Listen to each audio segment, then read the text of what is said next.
Nandito nga pala tayo ngayon sa Calamba, Laguna, kung saan matatagpuan ang bahay ni Rizal. So ayan, unang-una pa lang makikita natin ang kanilang karwahe. Pagkatapos, ito naman yung entrance o yung pasukan. Sa unang kwarto, makikita natin si Rizal at ang kanyang ina, kung saan tinuturuan siya tungkol sa gamo-gamo at sa lampara. So yan, natatandaan ko pa yan nung tinuro sa atin noong bata pa tayo, nung nag-aaral pa tayo. At sa susunod naman na kwarto na yan, dyan makikita yung mga pangalan at mukha nilang magkakapatid. So bawat isa may mga nakalagay diyan kung kailan pinanganak at kung pang ilan sila sa pamilya. So ayan, makikita nyo yung mga naka-bookbind diyan. At ayan naman yung baptismal ni Rizal, kung saan siya ay bininyagan sa St. John the Baptist. So malapit lang yan dyan sa kanilang bahay sa kabila laang. Meron dyan malaking simbahan ng Katolika. Ito naman yung baba ng kanilang bahay. So karugtong ito ng kwarto na una nating pinasok. Ayan naman yung kabuuan ng Laguna. So bawat bayan nakalagay diyan. At ayan, makikita natin yung kanilang lumang gilingan, kung saan ginigiling yung mais at bigas. At meron pang panghalo, yan ay kapartner ng lusong. So dito naman sa kabila, makikita natin yung mga magulang ni Rizal, na sina Francisco Mercado at Chidora Alonso Rialonda. So ayan, karugtong pa rin yan. Makikita nyo yung mga part ng Laguna at yung mga achievements ni Rizal nung siya ay nag-aaral pa. Yan, makikita nyo dyan. Nakalagay lahat diyan.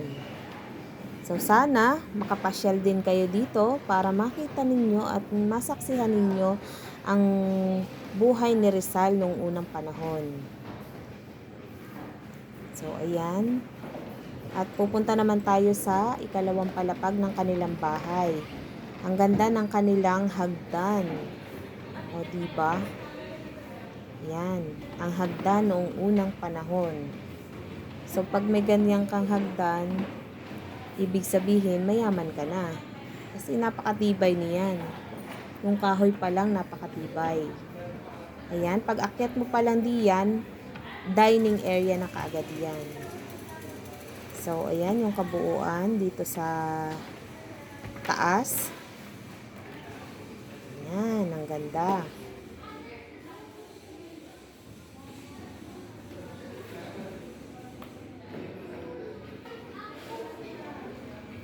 At eto naman yung kanilang dining and kitchen area. Yan yung una. At ito naman yung pangalawa. So, dalawa yung kanilang dining area. Dito naman sa kabila, makikita natin yung kanilang tanggapan. Yan, ang kanilang tanggapan. Yan, may malaking salamin. Nakikita nyo ako dyan. Nagpapakyut. At ito naman yung kwarto ng mga babae, kung saan panganay laang ang pwedeng matulog sa kama. At yon ay si Saturnina. Yan, ang ganda ng kanilang chandelier, ang ilaw, at ang kanyang vanity. Yan. Ito naman yung kanilang tanggapan. So, dito nila tinatanggap yung kanilang mga bisita. At iyan, makikita natin yung mga antigo nilang upuan at lamesa. Diyan naman sa kanilang wall, nakasabit yung kanyang mga painting. Yung mga sikat niyang painting noon. At ayan, oh, sa kabila na yan. Yan sahig na yan ay napalitan na. So, hindi na siya original kasi iba na yung kanyang pako. Hindi na kahoy. So, dito naman sa kabila, yan yung original kasi ang pako niya ay kahoy. Yan. Diyan yung malalaman kung original ba o hindi, kung napalitan na. At ito naman yung kwarto ng mga lalaki. Yan. Kung saan si Pasiano ang nahihiga sa kama kasi siya yung panganay. Dalawa lang naman silang lalaki ni Rizal. So ayan, ang ganda ng replika ng kanilang kama. Dito naman sa tabi, makikita niyo yung luma nilang typewriter. Yan. At karugtong ng kwarto ng mga lalaki ay kwarto naman ng kanilang mga magulang. Diyan naman natutulog sina Chidora at Francisco Mercado. Ayan, ang kanilang kwarto.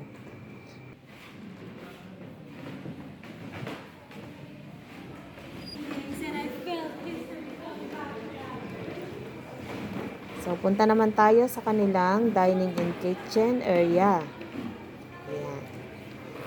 Nakikita niyo yung kanilang unang dining. Meron diyang malaking pamaypay sa taas. Siguro, pantaboy ng langaw. Ayan, oh.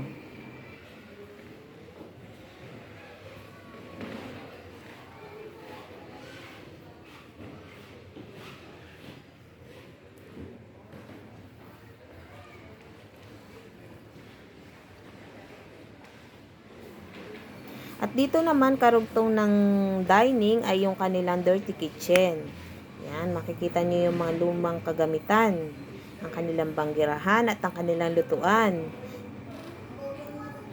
Ang ganda ng kanilang dirty kitchen at yan ang kanilang platero, ang kanilang lalagyan ng mga plato. Ang ganda ng kanilang mga plato. Yan. So sa kabila naman, karugtong niyan, yan yung daan palabas. Pero bago yan, makikita natin, unang-una itong kanilang balon. Diyan sila kumukuha ng tubig. Yan yung timba. Kaso, wala na lang lamang tubig yung kanilang balon. So, naiga na. Sa katagalang hindi ginagamit. Yan. At dito, makikita natin yung kalsada. Yan, tabing kalsada lang yung bahay ni Rizal.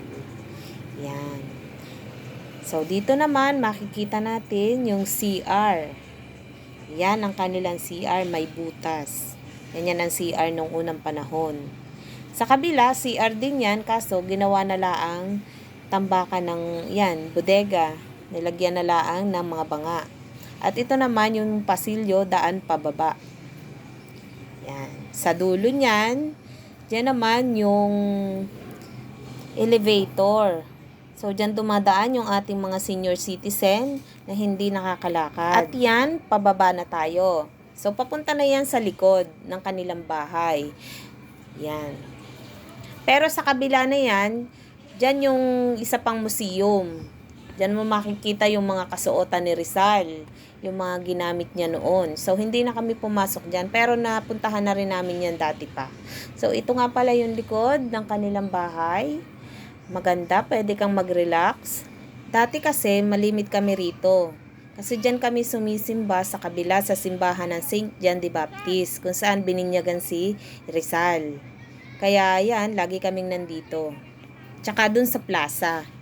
So, ayan, dyan naman yung himlayan ng mga magulang ni Rizal, si Chidora at si Francisco. Siguro naman, dyan sila nakahimlay kasi nandyan yung mga pangalan nila.